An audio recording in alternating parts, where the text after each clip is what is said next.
Mark Bennett laughed at the single father standing beside his daughter in the hotel lobby.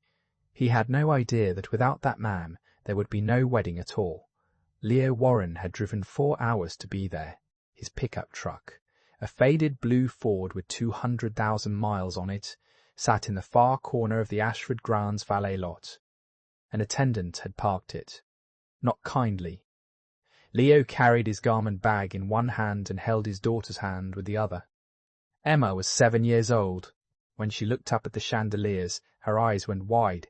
"Daddy," she whispered, "it looks like a castle." "It does," Leo said, "but remember what I told you. Castles are just buildings." He paused. "It's the people inside that matter." He meant it as a small lesson. He didn't know yet how thoroughly the weekend would test it. Mark spotted them from across the lobby. Around him stood men in tailored navy suits, women holding glasses of champagne at 11 in the morning. For half a second, something honest crossed his face. Recognition, maybe even warmth. Then one of the men glanced at Leo's worn grey suit, at the slightly frayed cuff. Something low was said. The group laughed, and Mark's face changed. "Leo Warren," Mark called out, loud enough for the lobby to hear. "Still driving that truck, I see. We could hear it from the ballroom." Polite laughter rippled through the circle. Leo smiled. "Good to see you, Mark. Congratulations. You actually came."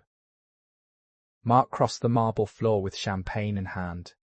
He looked Leo up and down the way a man inspects a piece of furniture he's decided not to buy. "And you brought the kid. Wow. This is an adults-oriented weekend, Leo. There's a black tie reception tonight. You did read the invitation?" "I read it." "Did you read the dress code?" "I brought a suit." Mark's eyes went to the garment bag. His mouth curved. "Right. The suit." He turned slightly. "Performing now. Leo and I grew up together. Bridgewater, Ohio. Population, nobody.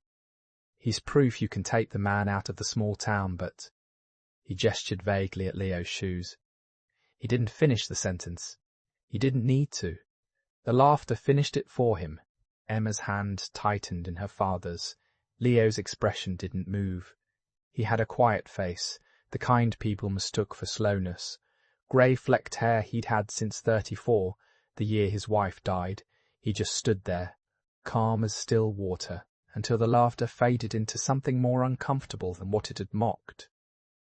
"Where do you want me for the rehearsal?" Leo asked. That was when Mark did the thing that even his new friends would remember later with a faint, creeping shame. "Actually," Mark said, swirling his champagne, "about that, listen.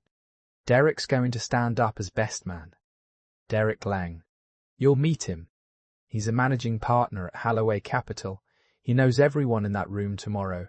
And honestly, Leo, the toasts, the photos, the optics of the whole thing, it just makes more sense."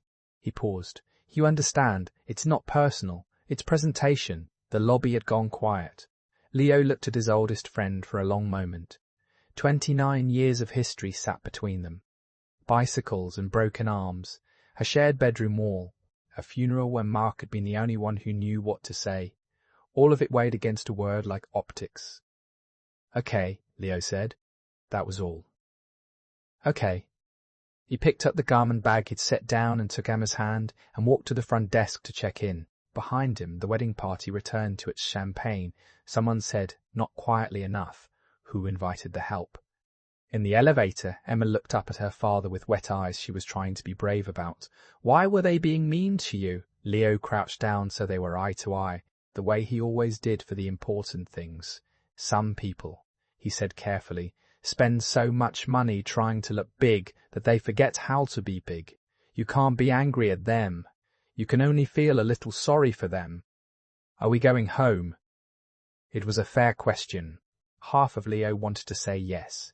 He could picture it, the long drive back, Emma asleep against the window, the whole humiliating weekend shrinking in the rearview mirror. But there was a promise, an old one, made in a hospital corridor 12 years ago, to a man whose voice Leo could still hear when the world went quiet. A promise that had nothing to do with Mark's cruelty and everything to do with Mark's blood. No, sweetheart, Leo said. We're staying. He took her hand. I made a promise to someone a long time ago, and in this family we keep our promises. Emma nodded solemnly. The way children accept the laws of physics. She didn't ask who the promise was to. If she had, Leo wasn't sure he could have answered without his voice breaking. The strangeness began at check-in. The young woman behind the front desk took Leo's ID. She glanced at her screen and visibly straightened. She looked at him, really looked, the way you look at someone you've been told about. Her professional smile became something warmer and more nervous. Mr. Warren. Of course. We have you in the Lakeview suite, sir. Top floor. There must be a mistake. I booked a standard room. No mistake, sir. She slid the key cards across the marble with both hands, almost ceremonially. And Mr. Halloran asked to be notified the moment you arrived. He'd like to greet you personally, if that's all right. Who is Mr. Halloran? The general manager, sir. Leo's jaw tightened almost imperceptibly. That won't be necessary. Tell him discretion. He'll understand. The young woman nodded quickly, like she'd been entrusted with state secrets. 20 feet away, a bellman who had been smirking at the pickup truck story now hurried over. He insisted on carrying the worn garment bag. Emma noticed none of it. She was 7. There was a fountain in the lobby with pennies in it. But others noticed. A bridesmaid named Caroline, waiting for her own room key, watched the entire exchange with her head tilted slightly, the way people do when a picture doesn't match its frame. By the rehearsal dinner that evening, the picture had gotten stranger. The catering director, a silver-haired woman who ran the Ashford Grand's ballroom like a naval vessel, stopped mid-stride when she passed Leo's table, the table farthest from the head table, where Mark had seated him among distant cousins and a deaf great-uncle. She bent and spoke quietly into Leo's ear. Leo shook his head once, firmly. She nodded and moved on. But for the rest of the night, the service at that far table was inexplicably flawless. Emma's lemonade never reached half empty. Someone brought her dessert first, before the head table, with a strawberry cut into the shape of a heart. Twice during dinner, Leo's phone buzzed.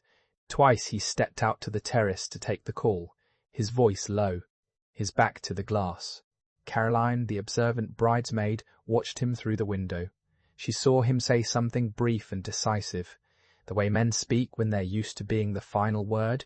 Then she saw him notice her watching, and she watched him become, almost instantly, ordinary again, shoulders slightly rounded, quiet face, a man in a frayed suit. It was like watching someone put on a coat. She mentioned it to the bride that night. Vanessa was 28, beautiful and exhausted in the way brides are when a wedding has grown larger than the marriage it's supposed to celebrate. She frowned at Caroline's story for exactly 4 seconds. Before the wedding planner arrived to the crisis about chair sashes, the frown was filed away. But it was filed, not discarded. That would matter later. Derek Lang gave the rehearsal dinner toast that should have been Leo's. Derek was 40, polished to a high shine. Teeth like bathroom tile. A laugh he deployed rather than felt. He stood, raised his glass, and delivered 11 minutes about success. Mark's success. His own success. The importance of curating your circle. He used the word winners 9 times. Caroline counted. He never once mentioned Vanessa's name. But it worked on Mark. That was the thing about Derek Lang. Everything he said worked on Mark. When Derek leaned over during dessert and murmured that the wine selection was fine for a regional venue, Mark upgraded it. When Derek mentioned that a colleague had flown in a string quartet from Vienna for his daughter's wedding, Mark made a phone call in the hallway. Derek had a gift for making sufficiency feel like failure. Mark had developed an appetite for exactly that feeling. You're building a brand this weekend, Derek told him, an arm draped over his shoulder. Every man in that room tomorrow controls capital. You think they invest in spreadsheets? They invest in stories. Derek paused. He glanced across the ballroom to where Leo was cutting Emma's chicken into small pieces. And the story has to be, this guy has already made it. He lowered his voice. Which is why I'd lose the charity case at table 14. Nothing kills a narrative like a sad ending standing in the corner. Mark laughed. It came out thinner than he intended. Because here was the truth Mark had told no one, not even Vanessa. The money was almost gone. The wedding had metastasized. 300 guests. The Ashford Grand's entire East Wing. Orchids flown in from somewhere with a rainy season. Mark's salary, impressive at dinner parties, had buckled under it months ago. Derek had waved this away every single time. Cash flow is a mindset. My investors love you. After the wedding, we'll structure something. I've got 2 partners practically begging to fund your expansion. Derek spoke about money the way weathermen speak about clouds, with confident gestures at things he did not control. And lately, when Mark asked direct questions, Derek's answers had begun arriving slower. Across the ballroom, the deaf great-uncle at table 14 leaned toward Leo and said, too loudly, the way he said everything, "You know, you remind me of someone. Henry's boy used to bring a fella around at Christmas. Quiet fella. Henry talked about him like a son." Leo refilled the old man's water glass and said nothing. Henry. The name moved through Leo like weather. Henry Bennett, Mark's father, had been dead 11 years. There were still mornings Leo reached for the phone to call them. Nobody at that wedding knew what Henry Bennett had done. Mark knew pieces. He knew his father had helped Leo out once, the way you know a fact from a textbook. He didn't know about the hospital. He didn't know about the 8 months when Leo, 26 years old with a dying wife and a newborn and a failed first business, had stopped answering anyone's calls. He didn't know that it was Henry who drove 400 miles unannounced. Henry who sat in the parking garage with him at 2 in the morning. Henry who said the 11 words Leo had built the rest of his life on. "You don't owe me money, son. You owe me a future." There was a letter too. Henry had written it in his last winter, sealed it, and given it to Leo with instructions that were almost a joke and almost a prophecy. "For my son, you'll know the moment." He won't. Leo had carried that letter for 11 years. It was upstairs now. In the breast pocket of his garment bag, in a hotel suite he hadn't asked for. He had begun to suspect the moment was coming. The morning of the wedding arrived gold and cloudless. The Ashford Grand hummed like a hive. Emma wore a yellow dress. She had been promised a role no one could take from her, flower girl, a holdover from when the wedding had been planned by people who loved each other's histories. Vanessa, to her credit, had refused to cut the little girl, even when Mark wavered. It was one of several small signs that the bride was better than the wedding. At 9:40 a.m., the wedding planner knocked on the groom's suite. Her face was like a folded flag. "We have a problem," she said. The final payment to the venue had not cleared, not late, failed. And it was not alone. The orchid supplier's wire had bounced on Thursday. The Vienna Quartet's deposit had been recalled by the issuing account. The Ashford Grounds accounting office, which had been quietly absorbing irregularities for a month on the strength of someone's reassurances, had finally escalated to management. Management's position was simple: 6 figures by 2 p.m., or there would be no reception. They would release the ballroom entirely. "Call Derek," Mark said. His voice had gone strange. "Derek's handling the bridge. His investors. I've called Mr. Lang 4 times this morning," the planner said. "His phone is off." Mark stood in his half-buttoned tuxedo shirt, in a $1,000 suite he could not pay for. The entire architecture of the last 2 years began to sway. The brand, the story, the curated circle. 300 guests were already dressing in rooms throughout the hotel. Every single one of them controlled capital. Every single one of them was about to watch his life called off for non-payment like a repossessed car. He called Derek. Voicemail. Again. Voicemail.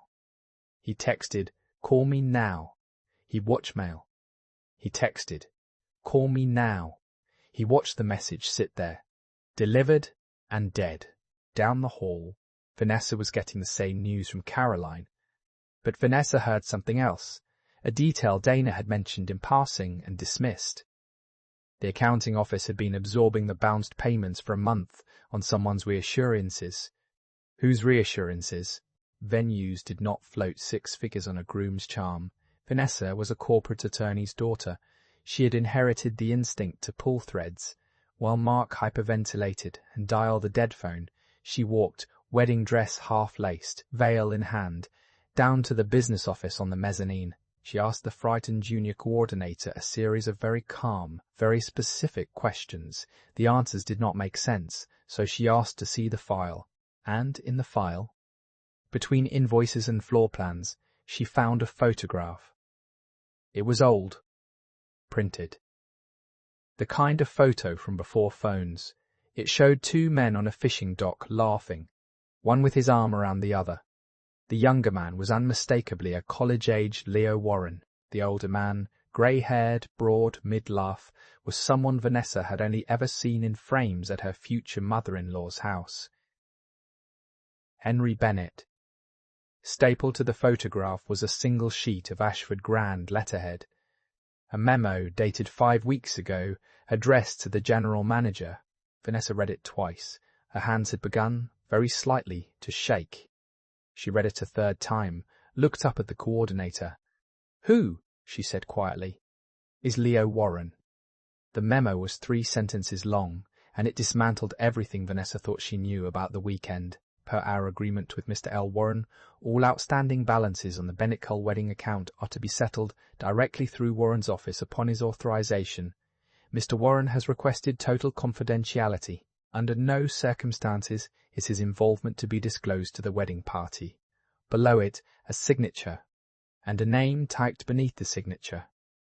A name Vanessa read 4 times because it refused to become real. Leo Warren, founder and chairman, Meridian Systems. Vanessa was not a technology person, but you didn't have to be. Meridian Systems ran logistics software for half the shipping companies in North America. There was a Meridian building in Chicago that she had pointed at from a cab once. It had the name on it in letters the size of trucks. She thought of the man at table 14, the frayed grey suit, cutting his daughter's chicken into small pieces. She thought of Mark holding court in the lobby, gesturing at that man's shoes.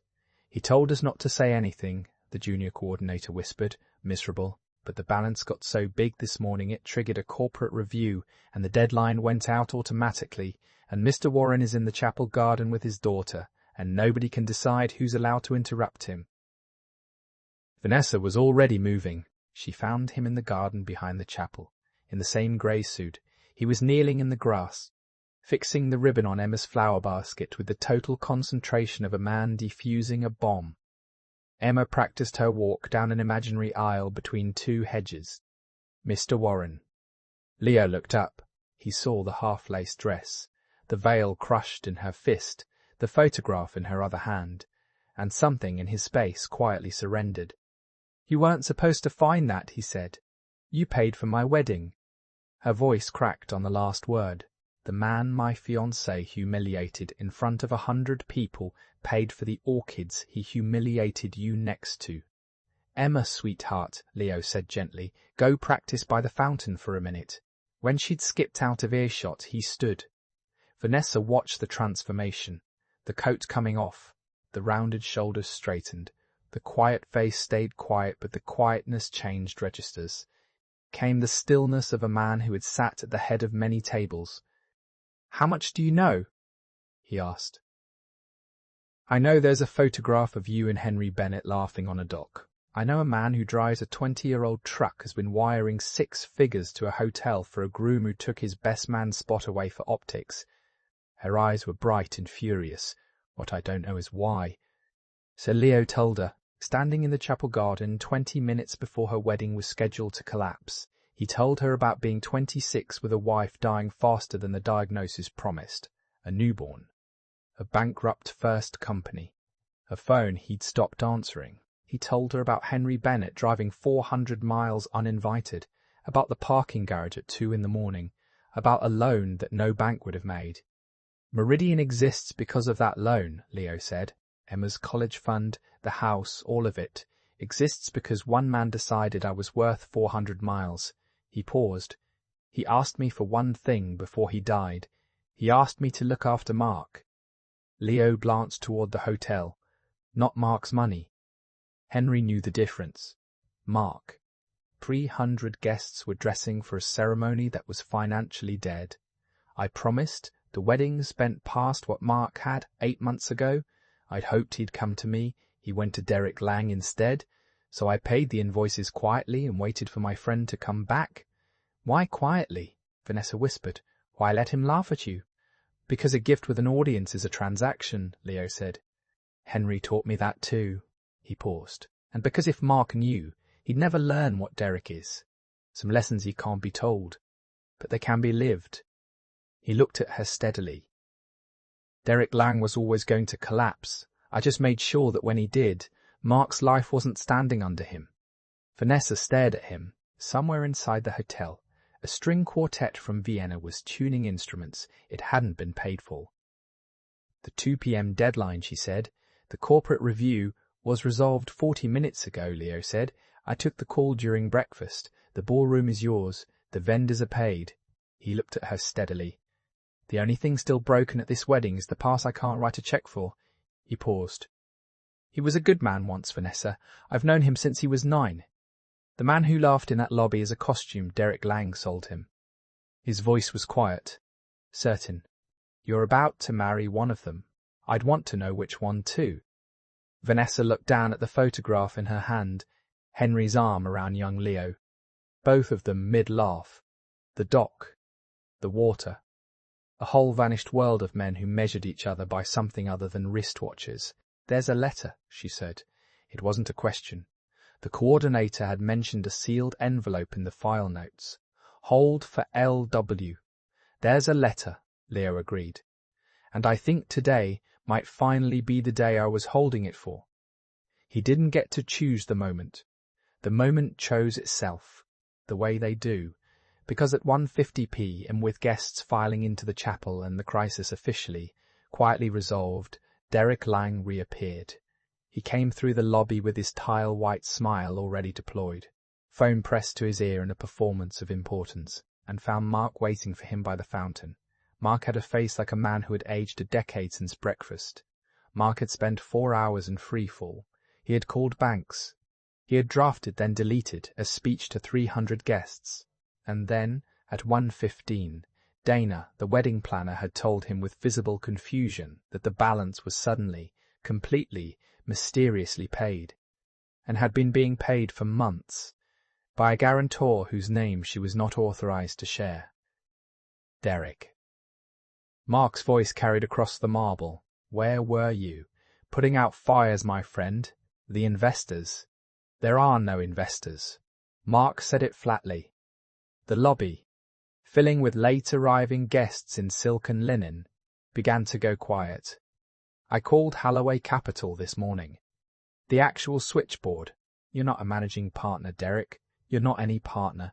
They said you consult. They said it the way you say a word you have to look up. Derek's smile held. But something behind it began reallocating resources.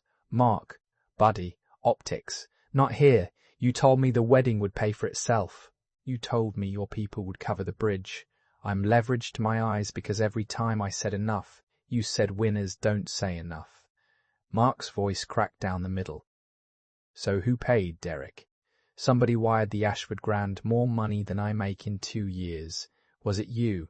And Derek Lang made his final mistake. He laughed, the deployed laugh, and reached for the nearest exit. The way he always did. By spending someone else's credibility. Who do you think, Mark? Obviously my office handled it. I told you I'd take care of. No. Dana's voice.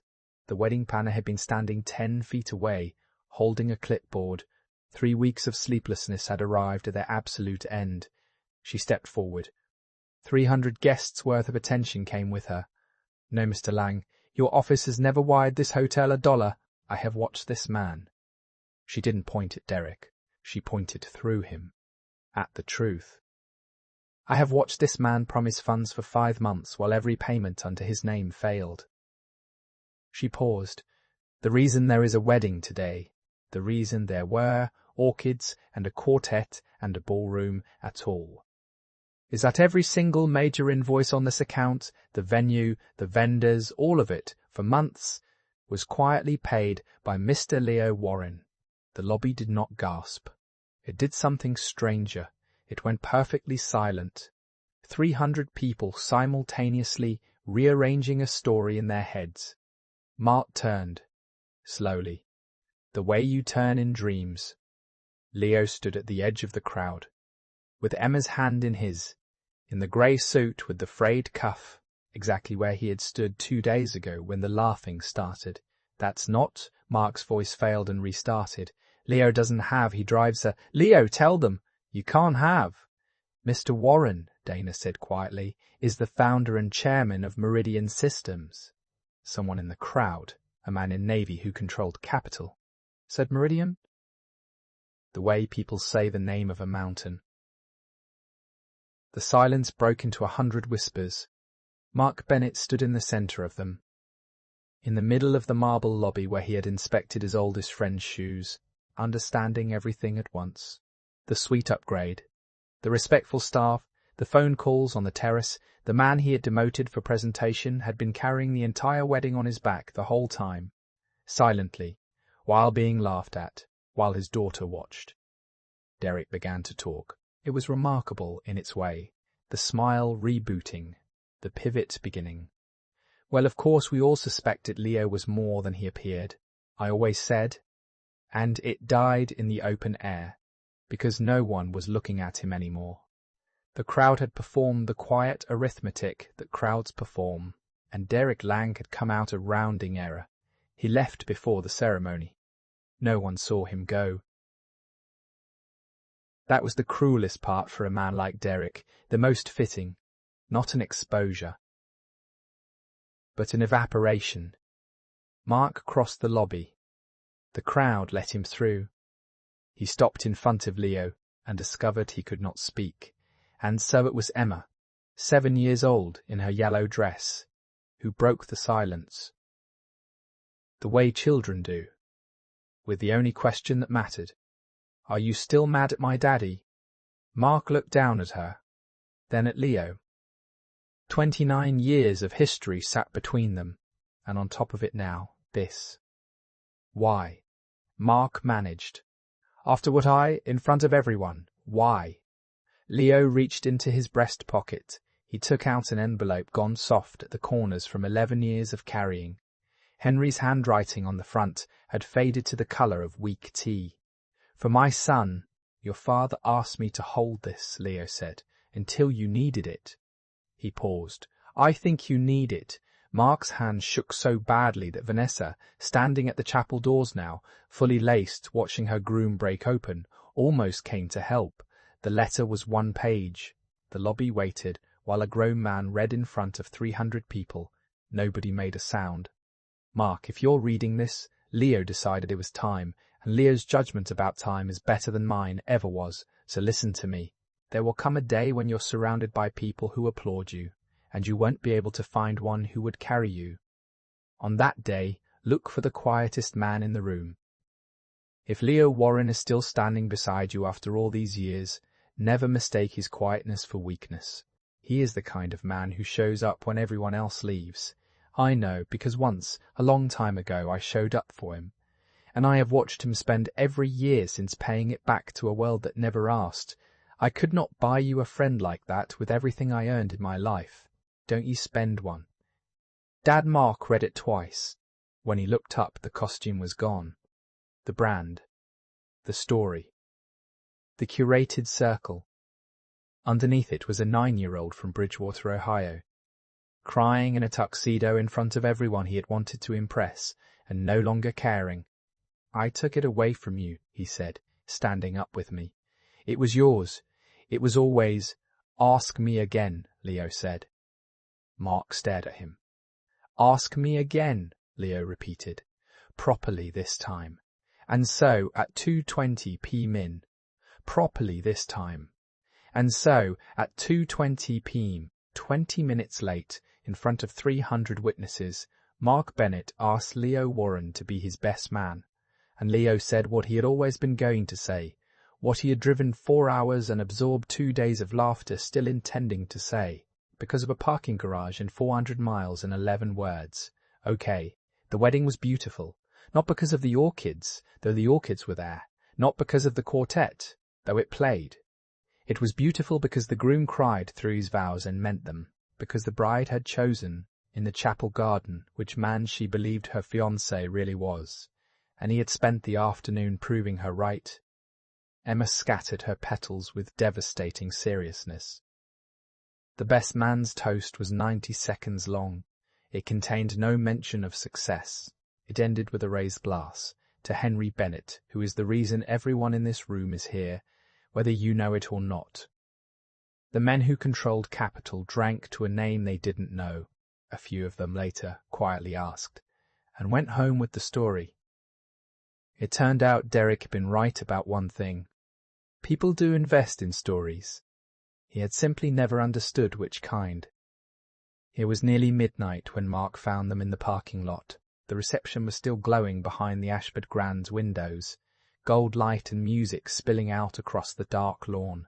In the far corner of the lot, under a lamp that buzzed faintly, Leo was lifting a sleeping Emma into the passenger seat of the faded blue pickup. Her yellow dress was wrinkled. Her shoes were in her father's jacket pockets. She had a napkin full of wedding cake clutched against her chest like treasure. Mark stopped a few feet away, bow tie hanging loose, his father's letter still in his hand. He had been holding it all night. "You're not staying," he said. "She's got school Monday." Leo buckled the seatbelt around his daughter with the gentleness of long practice. "And weddings belong to the people getting married." He paused. "We did our part." Mark looked at the truck. The same truck the valet had smirked at. The same truck the valet had smirked at. The same truck he could hear from the ballroom. He understood now that Leo could have arrived in anything, and that the truck was not a limitation but a decision, made every single day, about what mattered and what didn't. "Why did you do all of this?" Mark asked. "The money, the silence, 2 days of letting everyone." He couldn't finish it. "I need to hear you say it."